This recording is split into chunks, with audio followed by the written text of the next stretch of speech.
항소이유서. 본적 경상북도 월성군 내남면 망성동 163. 주소 서울특별시 구로구 시흥일동 한양아파트 11동 1107호. 성명 유시민. 생년월일 1959년 7월 28일. 죄명 폭력행위 등 처벌에 관한 법률 위반. 요지 본 피고인은 1985년 4월 1일 서울지방법원 남부지원에서 폭력행위 등 처벌에 관한 법률 위반으로 징역 1년 6월을 선고받고 이에 불복, 다음과 같이 항소이유서를 제출합니다. 다음,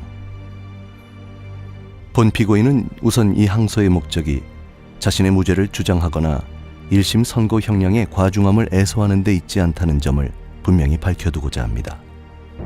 이 항소는 다만 도덕적으로 보다 향상된 사회를 갈망하는 진보적 인간으로서의 의무를 다하려는 노력의 소산입니다. 또한 본 피고인은 1심 판결에 어떠한 논란거리가 내포되어 있는지 알지 못하며 알고 싶은 생각도 없습니다. 자신의 행위의 정당성을 판단하는 기준으로서 본 피고인이 관심을 두고 있는 것은 하느님이 주신 양심이라는 척도이지 인간이 만든 법률은 아니기 때문입니다.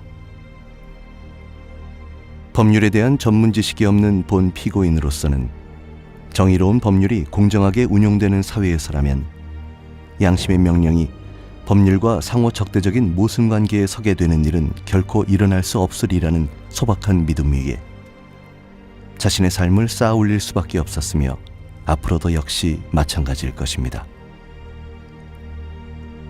인간과 인간, 인간 집단과 인간 집단 사이에서 일어나는 모든 폭력 행위는 본질적으로 그 사회의 현재의 정치적, 사회적, 도덕적 수준의 반영인 동시에 미래의 그것을 결정하는 규정 요인 중의 하나입니다. 따라서 폭력 행위 등 처벌에 관한 법률, 이하 폭행법이라 함, 위반 혐의로 형사소추되어 1심에서 유죄 선고를 받은 본 피고인으로서는 자신이 관련된 사건이 우리 사회의 어떠한 정치적, 사회적, 도덕적 상태의 반영이며 또 미래에 그것에 어떠한 영향을 미칠 것인가를 규명함과 동시에 사건과 관련된 각 개인 및 집단의 윤리적 책임을 명백히 밝힐 의무가 있다고 생각합니다. 만일 우리 사회가 젊은 대학생들이 동시대의 다른 젊은이들을 폭행하였다는 불행한 이 사건으로부터 개똥이와 쇠똥이가 말똥이를 감금 폭행하였다, 그래서 처벌을 받았다 하는 식의 흔하디 흔한 교훈밖에 배우지 못한다면 그것이야말로 사건 자체보다 더 큰 비극이라 아니할 수 없을 것입니다. 간단히 말해서 이 항소이유서는 부도덕한 개인과 집단에게는 도덕적 경고를, 법을 위반한 사람에게는 법적 제재를, 그리고 거짓 선전 속에 묻혀있는 국민에게는 진실의 세례를 줄 것을 재판부에 요구하는 청원서라 하겠습니다. 거듭 밝히거니와 본 피고인은 법률에 대해 논하려는 것이 아니므로 이 글 속에서 책임, 의무, 과실 등등의 어휘는 특별한 수식어가 없이 사용된 경우 그 앞에 윤리적 또는 도덕적이라는 수식어가 생략된 것으로 간주하여 무방합니다. 그리고 본 피고인이 특히 힘주어 말하고 싶은 단어나 문장에는 위점을 사용하였습니다. 본 피고인은 우선 이 사건을 정의하고 나서 그것을 설명한 다음 사건과 관련하여 학생들과 현 정권 각자가 취한 행위를 분석함으로써 이 글의 목적을 달성코자 합니다. 본 피고인이 신봉하는 자유민주주의의 기본 원칙에 비추어 제5공화국이 합법성과 정통성을 갖추지 못하고 있음을 표시하기 위해 정부 대신 정권이라는 단어를 사용했습니다. 이 사건은 학생들에 의해서는 서울대 학원 풀학치 사건으로, 정권과 매스컴에 의해서는 서울대 외부인 폭행 사건으로 또는 간단히 서울대 린치 사건이라 일컬어지고 있습니다. 이와 같은 사건 명칭의 차이는 양자가 사건을 보는 시각을 전혀 달리하고 있음을 의미하는 현상이지만 그렇다고 해서 사건의 본질 자체가 달라질 리는 만무한 일입니다. 본 피고인이 가능한 한 객관적인 입장에서 이 사건을 정의하자면, 이는 정권과 학원 간의 상호 적대적 긴장이 고조된 관악 캠퍼스 내에서 수사기관의 정보원이라는 혐의를 받은 4명의 가짜 학생을 다수의 서울대 학생들이 연행 조사하는 과정에서 혹은 약간의 혹은 심각한 정도의 폭행을 가한 사건입니다. 정권과 학원 간의 상호 적대적 긴장 상태를 해명하기 위해서 우리는 4월 민주혁명을 짓밟고 이 땅에 최초의 군사 독재 정권을 수립한 5.16 군사 쿠데타 이후 사반세기에 걸쳐 이어온 학생운동의 반독재 민주화 투쟁 혈사와 아울러 가열되어 온 독재 정권의 학원 탄압사를 살펴보아야 할 터이지만, 이 글이 항소 이유서임을 고려하여 1964년에서 65년의 대일 굴욕 외교 반대 투쟁, 소위 6.3 사태, 1974년의 민청학년 투쟁, 1979년 부산 마산 지역 반독재 민중 투쟁 등을 위시한 무수한 투쟁이 있어 왔다는 사실을 지적하는 데 그치기로 하고, 현 정권의 핵심 부분이 견고히 형성되어 사실상 권력을 장악한 1979년 12월 12일의 군사 쿠데타 이후 상황만을 살펴보기로 하겠습니다. 지금 우리 사회의 경제적 모순, 사회적 갈등, 정치적 비리, 문화적 타락은 모두가 지난날의 유신독재 아래에서 배태 발전하여 현 정권 하에서 더욱 고도 성장을 이룩한 것들입니다. 현 정권은 유신독재의 마수에서 가까스로 빠져나와 민주회복을 낙관하고 있던 온 국민의 희망을 군홧발로 짓밟고 5.17 폭거에 항의하는 광주 시민을 국민이 낸 세금과 방위 성금으로 무장한 국민의 군대를 사용하여 무차별 학살하는 과정에서 출현한 피 묻은 권력입니다. 현 정권은 정식 출범조차 하기 전에 도덕적으로는 이미 파산한 권력입니다. 현 정권이 말하는 새 시대란 노골적 야수적인 유신독재 헌법에 온갖 화려한 색깔의 분칠을 함으로써, 그리고 총칼의 위협 아래 국민에게 강요함으로써 겨우 형식적 합법성이나마 취할 수 있었던 새로운 유신시대이며, 그들이 말하는 정의란 소수 군부 세력의 강권 통치를 의미하며, 그들이 옹호하는 복지란 독점 재벌을 비롯한 있는 자의 쾌락을 뜻하는 말입니다. 경제성장, 즉 자본주의 발전을 위하여 비효율적인 각종 민주제도, 상권분립, 정당, 노동조합, 자유언론, 자유로운 집회결사 등을 폐기시키려 하는 사상적 경향을 우리는 파시즘이라 부릅니다. 그리고 그러한 파시스트 국가의 말로가 온 인류를 재난에 빠뜨린 대규모 전쟁 도발과 패배로 인한 붕괴였거나, 가장 다행스러운 경우에조차도 그 국민에게 심대한 정치적 경제적 파산을 강요한 채 권력 내부의 투쟁으로 자멸하는 길뿐임을 금세기의 현대사는 증명하고 있습니다. 나치 독일, 파시스트 이탈리아, 군국주의 일본은 전자의 대표적인 신례이며, 스페인의 프랑코 정권, 합법 정부를 전복시키고 등장했던 칠레, 아르헨티나 등의 군사 정권, 하루 저녁에 무너져버린 유신 체제 및 지금에야 현저한 붕괴의 조짐을 보이고 있는 필리핀의 마르코스 정권 따위는 후자의 전형임에 분명합니다. 국가는 그것이 국가이기 때문이 아니라 그것만이 구성원 모두에게 서로 방해하지 않고 자유롭게 행복과 자아 실현을 추구할 수 있는 조건을 마련해 주기 때문에 존귀합니다.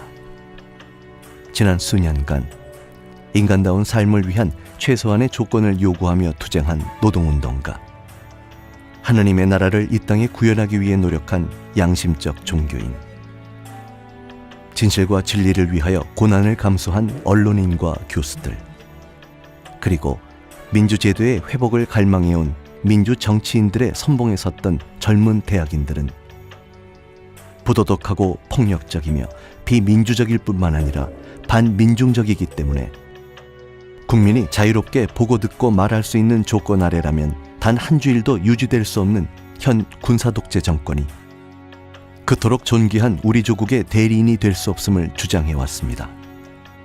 우리 국민은 보다 민주적인 정부를 가질 자격과 능력이 있다고 믿기 때문입니다.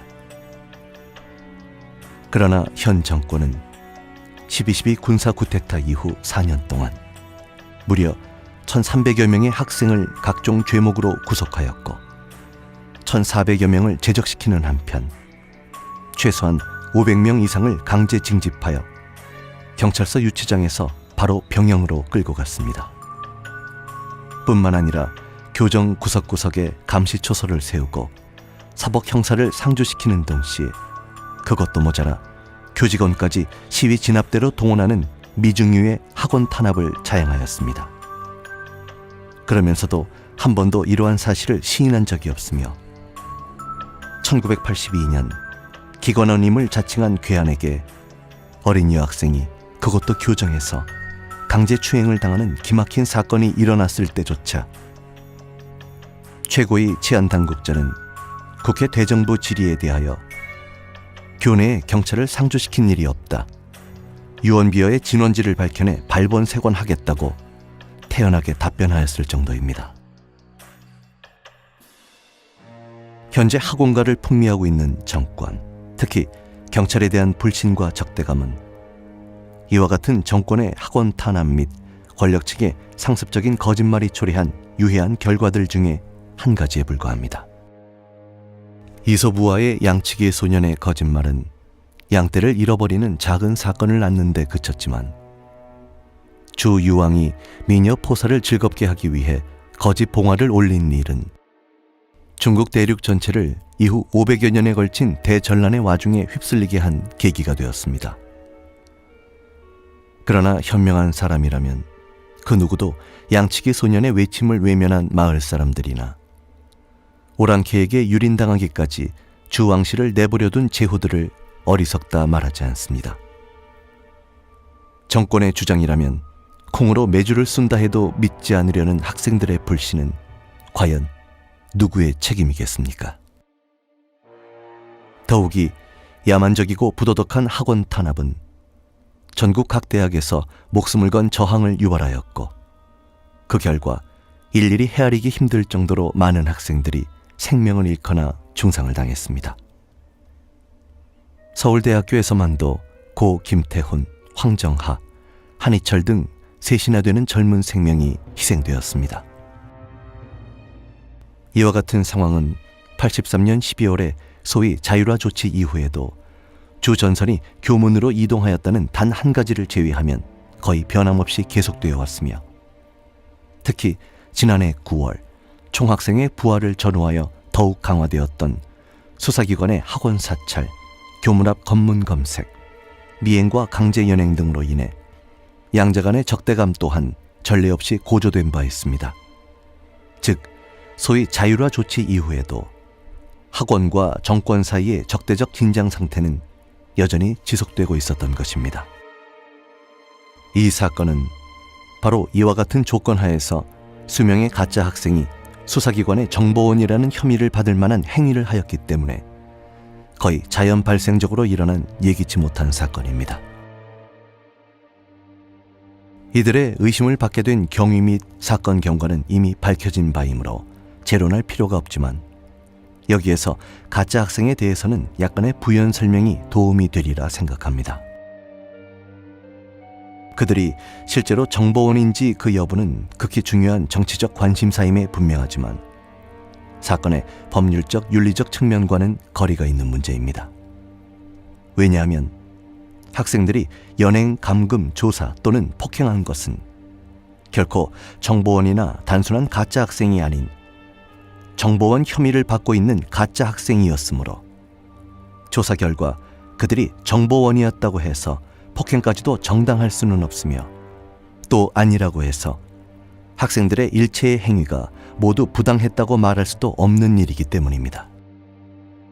본 피고인이 이 문제에 대해 재론하지 않는 것은 그들이 정보원이 아니라고 생각하기 때문이 아니라 바로 이와 같은 이유에 의해서입니다.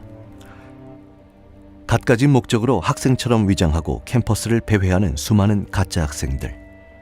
이들은 소위 대형화 종합화된 오늘날의 대학에서 졸업정원제, 상대평가제 등 대학을 사회 현실에 대한 비판 의식이 마비되어 제 한 몸 잘 사는 일에만 관심이 있는 전문 기능인의 집단 양성소로 전락시키기 위해 독재 정권이 고안해낸 각종 제도가 야기한 바, 대학인의 원자화 고립화 등 비인간화 현상을 틈타 캠퍼스에 기생하는 반사회적 인간 집단으로서 교내에서 일상적으로 벌어지는 선영구 경우처럼 절도, 사기, 추행, 학원 사찰의 보조 활동 등과 복합적인 관련을 맺고 있으므로 해서 대학인 상호 간에 광범위한 불신감을 조성하고 대학의 건강한 공동체 문화를 파괴하는 암적 존재입니다. 현 정권은 이들이 대학인의 일체감을 파괴하고 있을 뿐만 아니라 여학생 추행 사건 때처럼 교내에 사법경찰을 상주시킴으로써 야기된 숱한 문제들마저 이들에게 책임 전가시킬 수 있다는 이점 때문에 가짜 학생의 범람 현상을 방관 또는 조장하여 온 것입니다. 따라서 학생들이 이들에 대해 평소 품고 있는 혐오감이 어떠한가는 설명할 필요조차 없는 일입니다. 이들 가짜들이 혹은 복학생들의 소규모 집회 석상에서 혹은 도서실에서 법과대학 사무실에서 강의실에서 버젓이 학생 행세를 하면서 학생 활동에 대한 정보 수집 활동을 하다가 탄로났을 경우 법이 무서워서 이를 묵과하는 것이 윤리적으로 올바른 일이겠습니까? 상호 적대적인 분위기 속에서 바로 그들을 보냈으리라 추정되는 수사기관에 정보원 혐의를 받고 있는 가짜 학생의 신분 조사를 의뢰하는 일이 일어날 수 있겠습니까? 물론 대학의 교정은 개방된 장소이므로 은밀한 사찰 행위뿐만 아니라 예전처럼 수백 수천의 정사법 경찰이 교정을 온통 휘젓고 다닌다 할지라도 이는 전혀 비합법 행위는 아닐 것입니다. 하지만 본 피고인은 이러한 행위가 도덕적으로 바람직하다고 하는 말을 들어보지 못했습니다. 반면 이러한 부도덕한 학원 탄압 행위에 대한 학생들의 여하한 실질적 저항 행위도 비록 그것이 윤리적으로 정당한 일이지만 현행 법률에 대한 명백한 침해가 될 것입니다. 바로 여기에서 정의로운 사회에서라면 존재할 수 없는 법과 양심의 상호 적대적인 모순관계가 필연적으로 발생합니다. 그 누구도 이 상황에서 법과 양심 모두를 지키기란 불가능합니다. 이 사건이야말로 우리 사회 전체가 물론 대학 사회도 포함하여 당면한 정치적 사회적 모순의 집중적 표현이라는 학생들의 주장은 바로 이와 같은 논거에 입각한 것입니다. 법은 자기를 강제할 수 있는 힘을 보유하고 있지만 양심은 그렇지 못합니다. 법은 일시적 상대적인 것이지만 양심은 절대적이고 영원합니다. 법은 인간이 만든 것이지만 양심은 하느님이 주신 것입니다. 그래서 본 피고인은 양심을 따랐습니다. 그것은 법을 지키는 일이 중요하지 않기 때문이 아니라 양심의 명령을 따르는 일이 더 중요했기 때문입니다. 본 피고인뿐만 아니라 모든 학생들이 이 사건에서만이 아니라 그 이전의 어느 사건에서도 그랬습니다. 지난해 9월 10일간에 걸친 일련의 사건은 이렇게 하여 일어난 것입니다. 그러나 자체로서 그리 복잡하지 않은 이 사건은 서울대생들의 민안당사 농성사건, 주요 학생회 간부들의 제적 구속, 학생운동의 폭력화에 대한 정권과 매스컴의 대공세, 서울대 시험 거부 투쟁과 대규모 경찰 투입 등 심각한 충격파를 몰고 왔으며 공소사실을 거의 전면 부인하는 피고들에게 유죄를 선고함으로써 일단락된 바 있습니다. 사건 종료 다음 날인 9월 28일 전 학도 호국단 총학생장 백태웅과 뒤늦게 프락치 사건 대책위원장을 겸직한 사회대 학생회장 오재영 군 등이 지도한 민안당사 농성은 자연 발생적 비조직적으로 일어난 이 사건을 부도덕한 학원 사찰 및 정권의 비민주성을 비판하는 조직적 투쟁으로 고양시키기 위한 것이었습니다. 비록 가짜 학생들을 조사하는 과정에서 학생들의 법률적 윤리적 과실이 있었다 하더라도 그 때문에 학원 사찰의 존재라는 별개의 정치적 문제를 덮어둘 수는 없는 일이므로 이 투쟁은 그 자체로서 완전히 정당한 행위였다고 본 피고인은 생각합니다. 이 일이 있은 다음 날인 9월 29일 저녁, 학교 당국은 이정우, 백기영, 백태웅, 오재영 등 4명의 총학생회 주요 간부를 전격적으로 제명 처분하였으며 본 피고인은 9월 30일 하오, 경찰에 영장 없이 강제 연행당한 후 며칠간의 조사를 받고 구속되었습니다. 본 피고인이 가장 먼저 연행당한 것은 미리 도피하지 않았기 때문이며 도피하지 않은 것은 필요를 느끼지 않았기 때문이고 필요를 느끼지 않은 것은 도망칠 만큼 잘못한 일이 없었기 때문입니다. 본 피고인은 경찰, 검찰에서의 조사 및 법정 진술 시 기억력의 한계로 인한 사소한 착오 이외에 여하한 수정 번복도 한 바 없었으며 오직 사실 그대로를 말했을 따름입니다. 어쨌든 서울시경국장은 10월 4일 소위 서울대 외부인 폭행 사건의 수사 결과를 도하 각 신문, TV, 라디오를 통해 발표하였는데 그에 의하면 4명의 외부인을 감금 폭행한 이 일련의 사건이 복학생 협의회 대표였던 본 피고인 및 학생 대표들의 합의 아래 의도적이고 조직적으로 만들어졌다는 것이었습니다. 그러나 적어도 10월 4일 이전에 경찰에 연행된 몇몇 학생들 중 본 피고인을 포함 어느 누구도 이 발표를 뒷받침해 줄 만한 진술을 한 바 없으며 이후에 작성된 구속영장, 공소장 및 관련 학생들의 신문 조서들이 모두 이 발표의 기본설에 맞추어 만들어진 것임은 만일 이 모든 서류를 날짜별로 검토해 본다면 누구의 눈에나 명백한 일입니다. 한마디로 10월 4일의 경찰 발표문의 본질은 모종의 정치적 목적을 위한 견강부회, 침소봉대, 날조 왜곡, 바로 그것입니다. 그 목적이란 다름이 아니라 학생운동을 폭력지향적인 파괴 활동으로 중상모략함으로써 이 사건의 정치적 성격은 물론 현 정권 자체의 폭력성과 부도덕성을 은폐하려는 것입니다. 이 목적을 달성하기 위해서는 이 사건이 비조직적, 우발적으로가 아니라 학생단체의 대표들에 의해 조직적이고 의도적으로 만들어진 것이어야 했습니다. 그래야만 몇몇 관련 학생뿐만 아니라 학생운동 전체를 비방할 수 있기 때문입니다. 그래서 총학생회장, 학도호국단 총학생장, 불학치 사건 대책위원장, 복학생협의회 대표 등은 그가 구체적으로 어떤 인간이며 어떤 행위를 실제로 했는가에 관계없이 선전을 위한 가장 손쉬운 희생물이 되어야만 했던 것입니다. 물론 이러한 수법은 지난 수십 년간 대를 이어온 독재 정권들이 기회 있을 때마다 상투적으로 구사해온 낡은 수법을 그대로 답습한 것에 지나지 않으며 전혀 새로운 것이 아닙니다.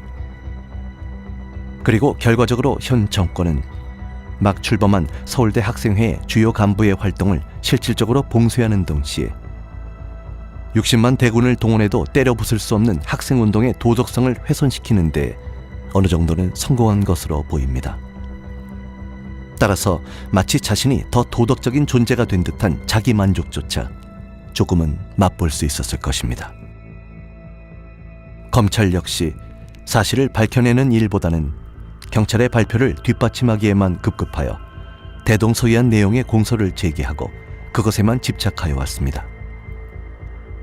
사건 발생 후 1개월도 더 지난 작년 11월 관악경찰서 수사과 형사들이 김도형, 손택망군 등 무고한 학생들에게 가혹한 고문을 가함으로써 공소사실과 일치하는 허위 자백을, 형사들 자신의 표현을 빌자면 짜내었다는 사실이 그 증거입니다.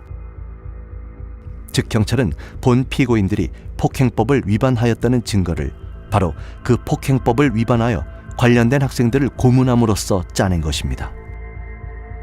그 짜내어진 허위 자백이 증거로 채택된다는 사실을 못 본 채 하더라도 법 앞에서의 평등이라는 중대한 문제는 여전히 남아 있습니다.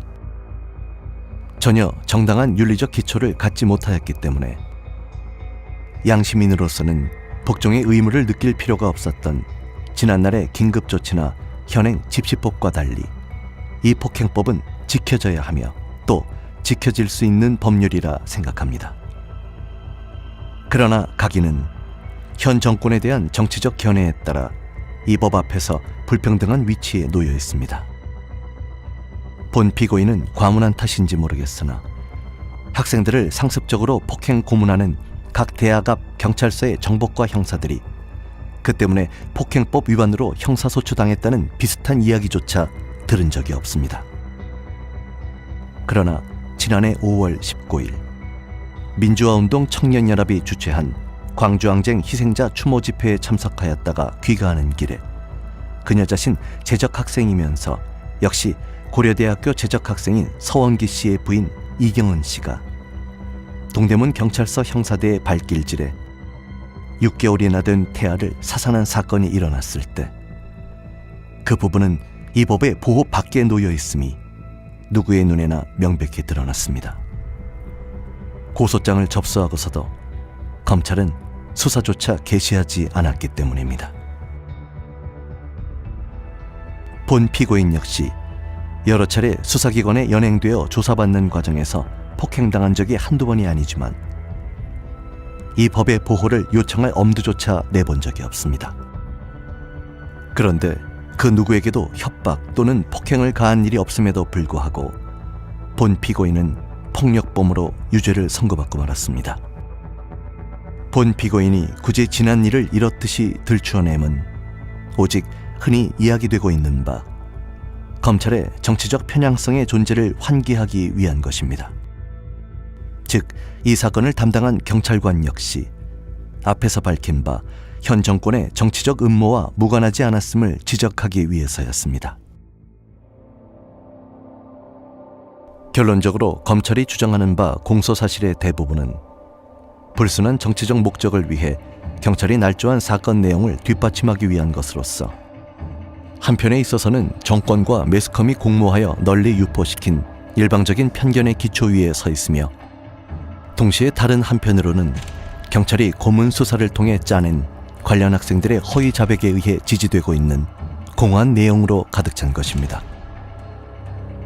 그러나 본 피고인이 이 사건에서 드러난 학생들의 과실과 본 피고인 자신의 법률적 윤리적 책임을 회피하기 위하여 이렇듯 정권의 부도덕을 소리 높이 성토하고 있는 것은 결코 아닙니다.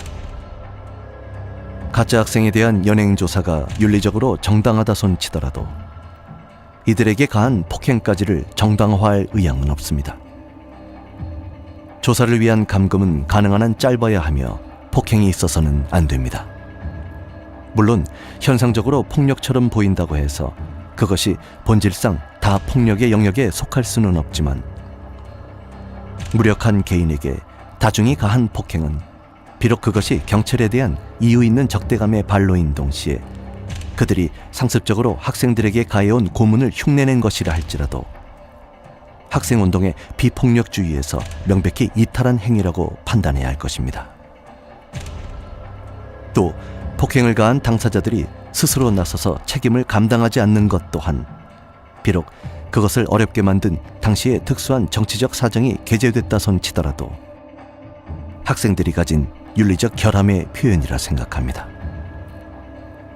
하지만 그 자신 폭행과 절대로 무관하며 사건 전체와도 전혀 관계가 없다고 하여 틀림이 없을 총학생회장 이정우 군이 스스로 모든 책임을 떠맡아 항소조차 포기했다고 하는 아름다운 행위가 그 누구도 선뜻 폭행의 책임을 감당하려 하지 않음으로써 발생한 윤리의 공백 상태를 어느 정도는 메워주었다고 본 피고인은 확신합니다.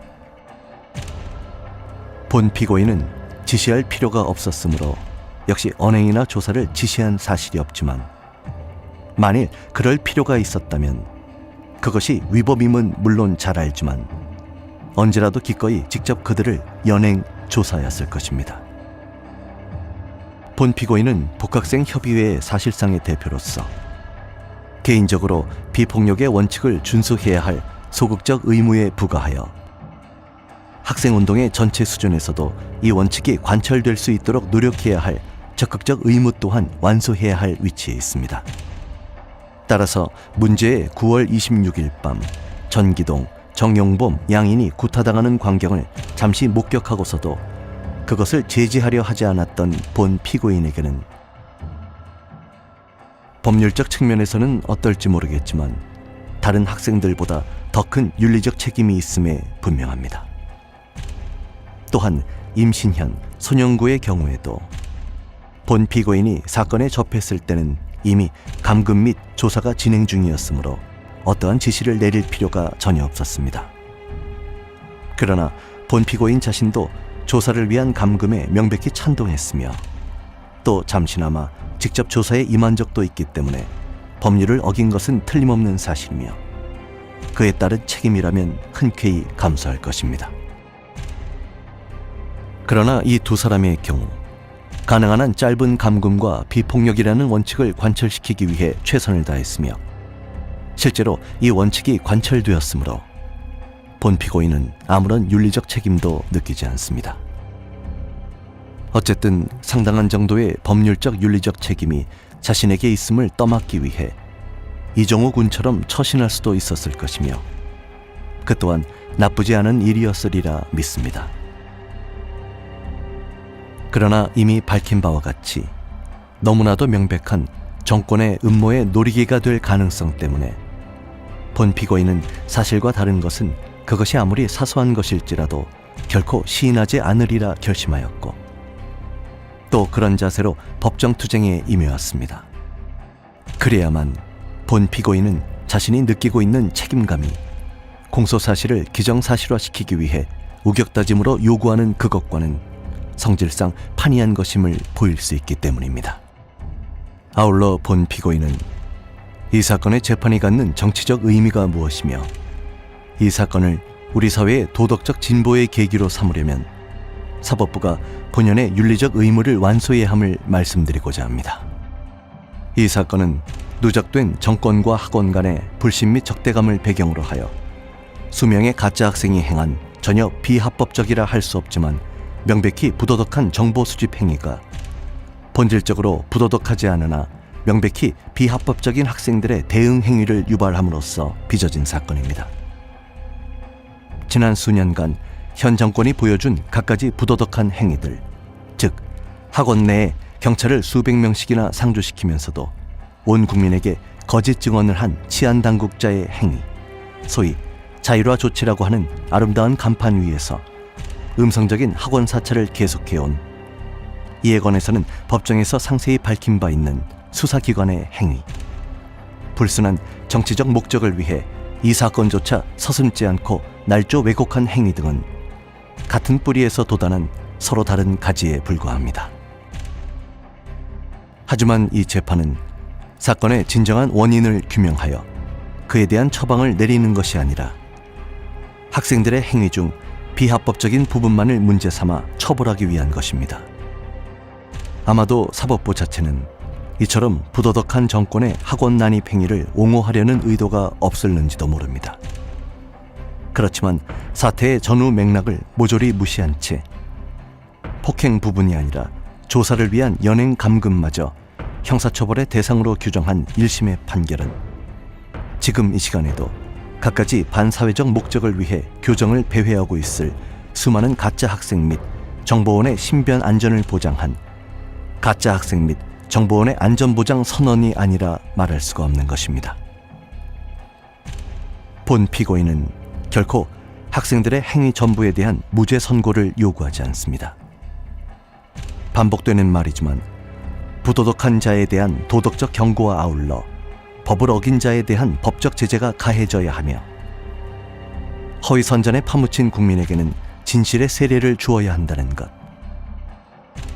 사태의 책임 소재를 분명히 하지 않고서는 우리 모두의 도덕적 향상은 기대될 수 없는 것을 주장할 따름입니다. 법정이 신성한 것은 그것이 법정이기 때문이 결코 아니며 그곳에서만은 허위의 아름다운 가면을 갈기갈기 찢어버리고 때로는 추악해 보일지라도 진실의 참모습을 만날 수 있기 때문입니다. 만일 오늘날의 사법부가 하늘이 무너져도 정의를 세우며 또 그 정의가 강자의 지배를 의미하지 않는다면 1심의 재판 과정에서 매장당한 진실이 다시금 생명을 부여받을 수 있어야 한다고 본 피고인은 믿습니다. 그렇지 않으면 우리는 아마도 이 사건으로 인하여 그렇지 않아도 쉽게 허물어버리기 어려울 만큼 높아져 있는 현재의 불신과 적대감의 장벽 위에 분노의 가시넝쿨이 또 더하여지는 것을 보아야 할 것이고, 언젠가는 더욱 격렬한 형태로 폭발할 유사한 사태를 반드시 만나게 될 것입니다. 지난 5년간 현 정권에 반대했다 하여 온갖 죄목으로 투옥되었던 1,500여 명의 양심수들이 한 사람도 빠짐없이 이 신성한 법정에서 정의로운 재판관들에 의해 유죄 선고를 받았습니다. 야수적인 유신 독재 치하에서도 역시 그만큼 많은 분들이 전대미문의 악법 긴급조치를 지키지 않았다 하여 옥살이를 하였습니다. 긴급조치 위반 사건의 보도 또한 긴급조치 위반이었으므로 아무도 그 일을 말할 수조차 없었습니다. 변론을 하던 변호사도 그 변론 때문에 구속당했습니다. 지금에 와서 긴급조치가 정의로운 법이었다고 주장하는 사람은 별로 없지만, 그리고 그때 투옥되신 분들이 반사회적 불순분자 또는 이적 행위자였다고 말하는 이도 거의 없지만, 그분들을 죄수로 만든 법정은 지금도 여전히 신성하다고 하며 그분들을 기소하고 그분들에게 유죄를 선고한 검찰과 법관들 역시 정의 구현을 위해 일하고 있다고 합니다. 누군가가 지금까지 우리나라의 사법부가 정의를 외면해 왔다고 말한다면 그것은 법정이 민주주의의 처형장으로 사용되어 왔다는 뜻일 것입니다. 누군가가 지금까지 우리나라의 사법부가 정의를 세워왔다고 말한다면, 그리고 그가 진정 진지한 인간이라면 그는 틀림없이 정의란 독재자의 의지이다고 굳게 믿는 인간일 것입니다. 본 피고인은 그곳에 민주주의가 살해당하면서 흘린 피의 냄새가 짙게 배어있기 때문이 아니라 그곳에서만은 진실의 참모습을 만날 수 있다는 의미에서의 신성한 법정에서 재판을 받고 싶습니다. 본 피고인은 자신에게 유죄를 선고하는 재판관이 자신의 지위가 흔들리지 않는 한도 내에서만 정의에 관심을 갖는 그런 정도가 아니라 하늘이 무너져도 정의를 세우는 현명한 재판관이기를 간절히 바라고 있는 것입니다. 그리고 진실을 밝히는 일이야말로 정의가 설 토대를 건설하는 일이라 믿습니다. 이상의 논의에 기초하여 본 피고인은 1심 판결에 승복할 수 없는 이유를 간단히 언급하고자 합니다. 본 피고인은 판결문을 받아보았을 때 참으로 서글픈 심정을 금할 수 없었습니다. 왜냐하면 그것이 무려 7회에 걸쳐 진행된 심리 과정에서 밝혀진 사건의 내용과 거의 무관한 것이기 때문입니다. 따라서 본 피고인이 그토록 진지하게 임했던 재판의 전 과정이 단지 예정된 판결을 그럴듯하게 장식해주기 위해 치러진 무가치한 요식행위에 지나지 않았음을 뒤늦게 깨달았기 때문입니다. 우선 판결 이후의 범죄 사실 제1항 중 임신현이 구타당하는 것을 목격하고 피고인 유시민은 성명불상 학생들에게 위 임신현의 신분을 확인 조사토록 하고 라는 부분은 형식 논리상으로조차 성립할 수 없었습니다. 본 피고인에게 지시를 받은 학생이 실제로 존재한다는 사실이 증명되었다면 어떻게 그가 성명불상일 수가 있습니까? 그리고 본 피고인이 한 번도 이를 시인한 바 없으며 백수택 군 등 여러 학생들의 진술은 물론이요, 임신현 자신의 법정 진술에 전적으로 의존한다 할지라도 본 피고인이 임신현이 연행 구타되던 현장에 있었음을 증명하기란 불가능한 일인데, 하물며 본 피고인이 성명불상의 누군가에게 어떠한 지시를 내렸다는 일이 어찌 증명 가능하겠습니까? 사실 본 피고인은 그때 그곳에 있지 않았습니다. 다음 범죄 사실 제2항 중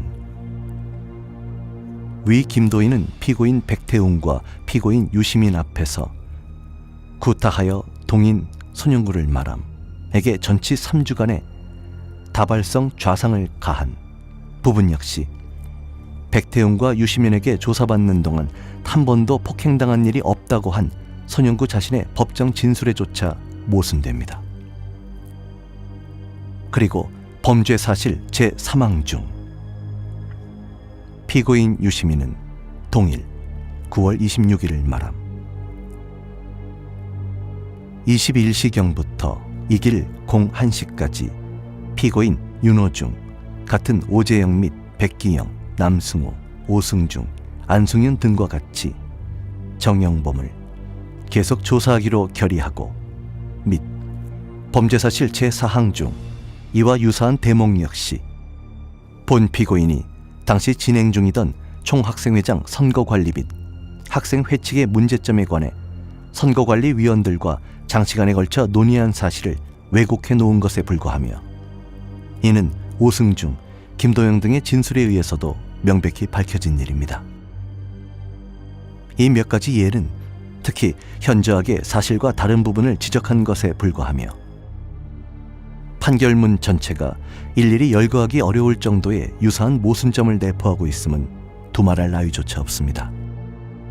이는 사건 전체가 본 피고인 및 학생 대표들의 지휘 아래 의도적으로 진행된 것처럼 보이게 하려는 정권의 의도를 반영하는 현상으로서 기실 판결문의 내용 중 대부분이 침소봉대, 견강부회, 날조 왜곡된 지난해 10월 4일 경찰 발표문을 원전으로 삼아 구속영장 공소장을 거쳐 토시 하나 바꾸어지지 않은 그대로 옮겨진 것에 대한 증거입니다. 1심 판결은 이러한 이유로 인하여 사건과 관련된 각 개인 및 집단의 윤리적 법적 책임을 명확히 함으로써 우리 사회 전체의 도덕적 향상에 기여해야 할 사법부의 사회적 의무를 송두리째 방기한 것이라 판단하지 않을 수 없습니다. 거듭 밝히거니와 본 피고인이 이처럼 1심 판결의 부당성을 구태여 지적한 것은 자신의 책임을 회피하기 위해서가 아니라 타당한 이유에 의한 유죄 선고를 원하기 때문입니다. 끝으로 현재 마치 폭력 과격 학생의 본보기처럼 되어버린 본 피고인은 이 항소 이유서의 맺은 말을 대신하여 자신을 위한 몇 마디의 변명을 해볼까 합니다.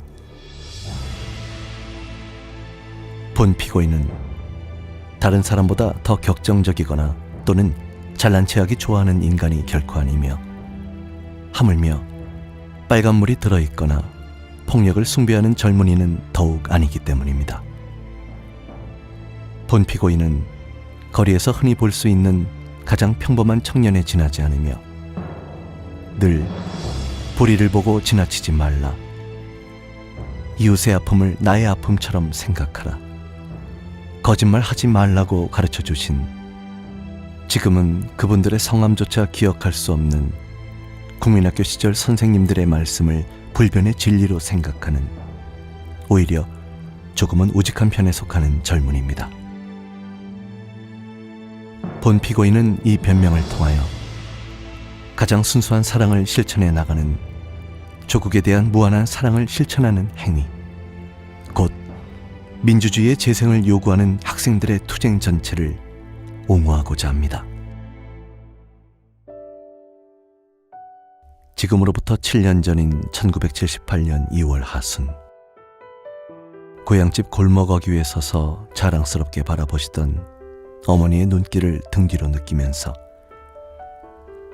큼직한 짐 보따리를 들고 서울 유학길을 떠나왔을 때 본 피고인은 법관을 지망하는, 그 길이 6이나 되는 자식들을 키우시느라 좋은 옷, 맛난 음식을 평생토록 외면해 오신 부모님께 보답하는 길이라는 생각이 들었기 때문에, 또 그 일이 나쁜 일이 아님을 확신했으므로 아직 어린 티를 벗지 못한 19살의 촌뜨기 소년이었을 뿐입니다. 모든 이들로부터 따뜻한 축복의 말만을 들을 수 있었던 그때에 서울대학교 사회계열 신입생이던 본 피고인은 유신치제라는 말에 피와 감옥의 냄새가 섞여 있는 줄은 정말 몰랐습니다. 유신만이 살 길이다고 하신 사회 선생님의 말씀이 거짓말일 수도 없었으니까요. 오늘은 언제나 달콤하기만 했으며 생각하기만 해도 가슴 설레던 미래는 오로지 장밋빛 희망 속에 감싸여 있었습니다. 그런데 진달래는 벌써 시들었지만 아직 아카시아 꽃은 피기 전인 5월 어느 날, 눈부시게 밝은 햇살 아래 푸르러만 가던 교정에서 처음 맛보는 매운 최루가스와 걷잡을 수 없이 솟아나오던 눈물 너머로 머리채를 붙잡힌 채 끌려가던 여리디여린 여학생의 모습을 학생회관의 후미진 구석에 숨어서 겁에 질린 가슴을 움켜쥔 채 보았던 것입니다. 그날 이후 모든 사물이 조금씩 다른 의미로 다가들기 시작했습니다. 기숙사 입구 전망대 아래 교내 상주하던 전투 경찰들이 날마다 야구를 하는 바람에 그 자리만 하얗게 벗겨져 있던 잔디밭의 흉한 모습은 생각날 적마다 저릿해지는 가슴속 묵은 상처로 자리 잡았습니다. 16 꽃같은 처녀가 매주일 60시간 이상을 일해서 버는 한 달치 월급보다 더 많은 우리들의 하숙비가 부끄러워졌습니다. 맥주를 마시다가도, 예쁜 여학생과 고고 미팅을 하다가도, 문득문득 나쁜 짓을 하다가 들킨 아이처럼 얼굴이 화끈거리는 일이 잦아졌습니다. 이런 현상들이 다 문제 학생이 될 조짐이었나 봅니다. 그리고 그 겨울, 사랑하는 선배들이 신성한 법정에서 죄수가 되어 나오는 것을 보고 나서는 자신이 법복 입고 높다란 자리에 앉아있는 모습을 꽤나 심각한 고민 끝에 머릿속에서 지워버리고 말았습니다.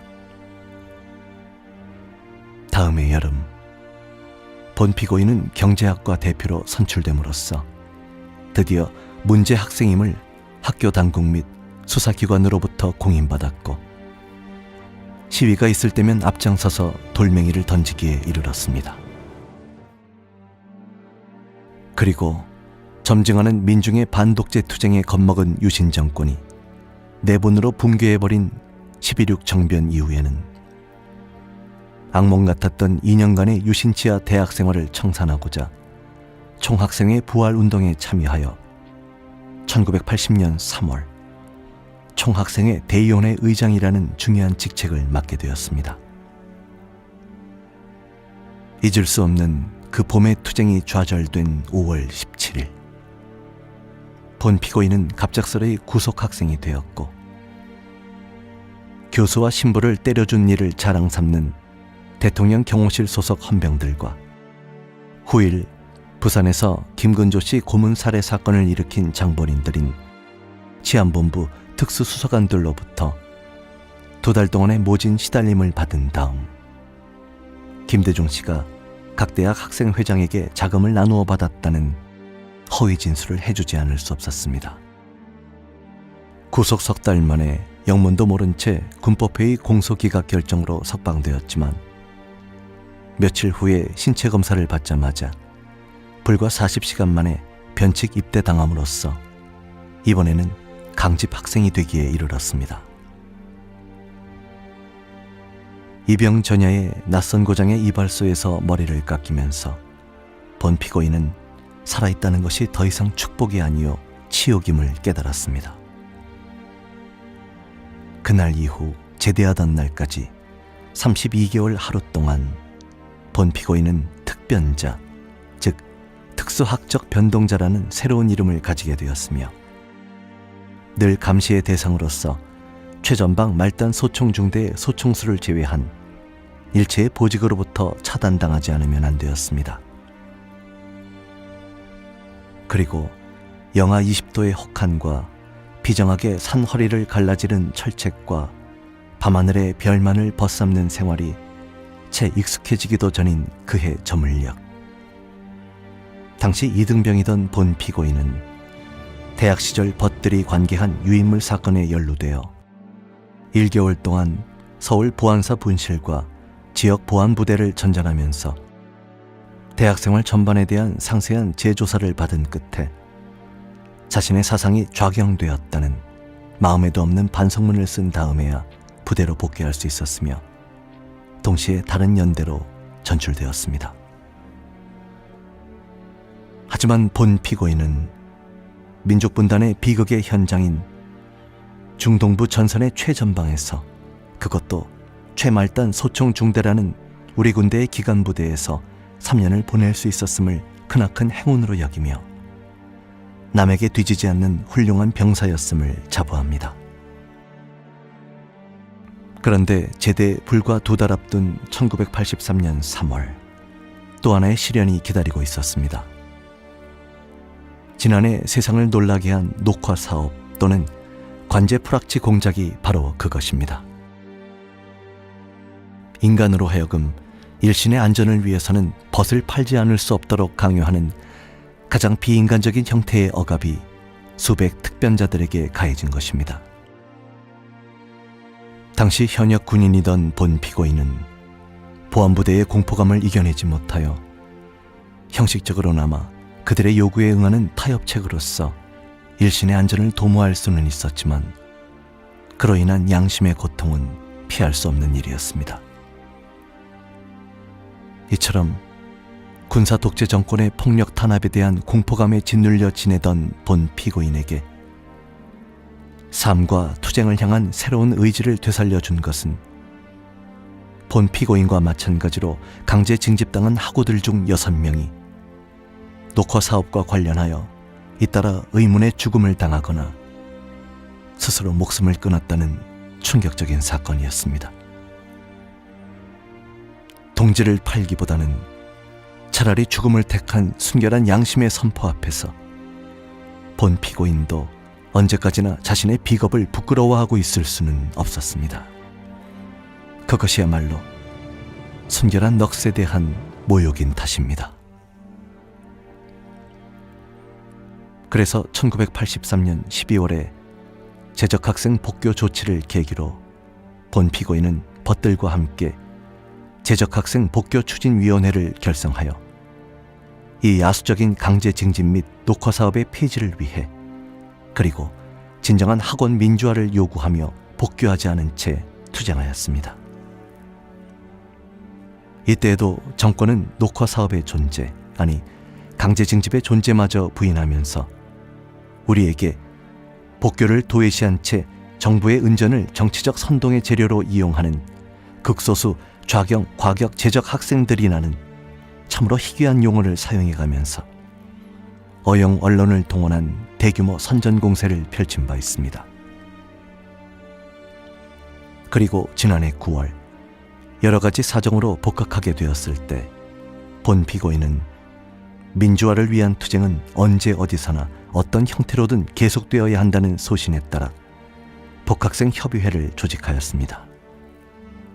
그러나 불과 복학한 지 보름 만에 이 사건으로 다시금 재적학생 겸 구속학생이 되었을 뿐만 아니라 본 피고인의 이름은 폭력학생의 대명사가 되어버리고 말았습니다. 본 피고인은 이렇게 하여 5.17 폭거 이후 2번씩이나 제적당한 최초의, 그리고 이른바 자율화 조치 이후 최초로 구속 기소되어 그것도 폭행법의 위반으로 유죄 선고를 받은 폭력 과격 학생이 된 것입니다.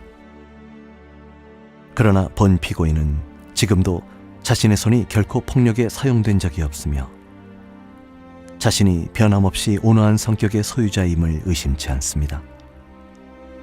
그러므로 늙으신 어머니께서 아들의 고난을 슬퍼하며 을신연스러운 법정 한 귀퉁이에서 기다란 구치소의 담장 아래서 눈물 짓고 계신다는 단 하나의 가슴 아픈 일을 제외하면 몸은 0.7평의 독방에 갇혀 있지만 본 피고인의 마음은 늘 평화롭고 행복합니다. 빛나는 미래를 생각할 때마다 가슴 설레던 19살의 소년이 7년이 지난 지금 용서받을 수 없는 폭력배처럼 비난받게 된 것은 결코 온순한 소년이 포악한 청년으로 성장했기 때문이 아니라 이 시대가 가장 온순한 인간들 중에서 가장 열렬한 투사를 만들어내는 부정한 시대이기 때문입니다. 본 피고인이 지난 7년간 거쳐온 삶의 여정은 결코 특수한 예외가 아니라 이 시대의 모든 학생들이 공유하는 보편적 경험입니다. 본 피고인은 이 시대의 모든 양심과 함께하는 민주주의에 대한 믿음에 비추어 정통성도 효율성도 갖지 못한 군사 독재 정권에 저항하여 민주제도의 회복을 요구하는 학생운동이야말로 가위 눌린 민중의 혼을 흔들어 깨우는 새벽 종소리임을 확신하는 바입니다. 오늘은 군사 독재에 맞서 용감하게 투쟁한 위대한 광주 민중항쟁의 횃불이 마지막으로 타올랐던 날이며 버시오 동지인 고 김태훈 열사가 아크로폴리스의 잿빛 계단을 순결한 피로 적신 채 꽃잎처럼 떨어져 간 바로 그날이며 번뇌에 허덕이는 인간을 구원하기 위해 부처님께서 세상에 오신 날입니다. 이 성스러운 날에 인간 해방을 위한 투쟁에 몸바치고 가신 숱한 넋들을 기리면서 작은아마 정성 들여 적은 이 글이 감추어진 진실을 드러내는데 조금이라도 보탬이 될 것을 기원해 봅니다.